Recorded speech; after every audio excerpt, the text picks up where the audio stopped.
Hello, my name is André Araújo and I'm an artist in residence here at Cultura.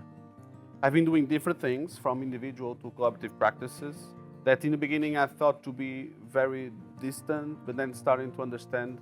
how they would interact as different languages within my practice more than just the fact that I was doing them at the same place and at the same time. Since I was a kid, I've been very close to the memories that surrounded me, almost to the point that if I close my eyes, I almost think like they're my own, like I was actually there.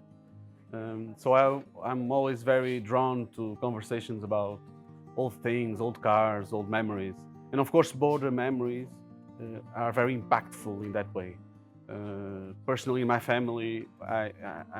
I'm very close to the stories of the jumping of the border, especially from Portugal to Spain,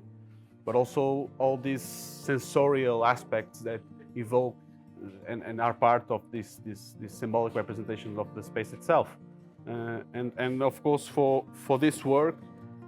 through maps of shadow, noise, and caramel, it sort of encapsulates this experience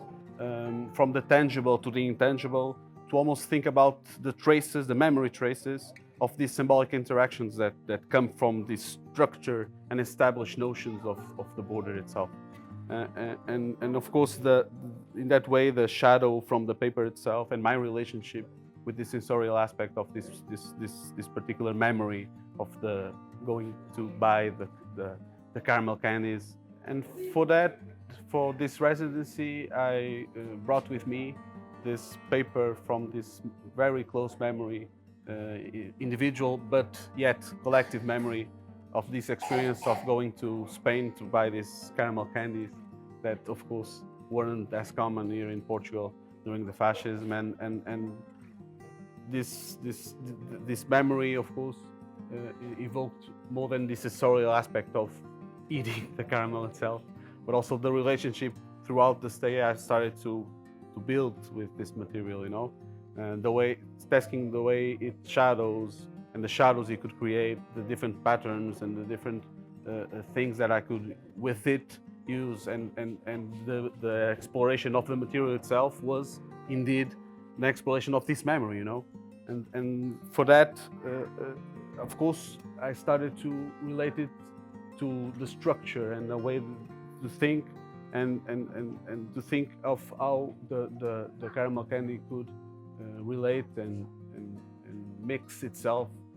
in this visual and interactive way with the structure and the video projection. From the shadow of the paper itself, I started to mix the noise maps I mentioned, and of course archival footage, which are an important part of my practice, and of course the relationship I then created with found objects, which are these almost ready-made, ready to be explored and mixed, and create, of course, these different echoes and different versions of the experience that these memories and of course the image and the light and the shadow started to create. Of course, this relationship with found objects started right in the beginning with the process of the sound making itself, but have this very important role in the installation itself, the way they moved and the way that, from my interactions with it, of course, leave space for other people to interact with said object.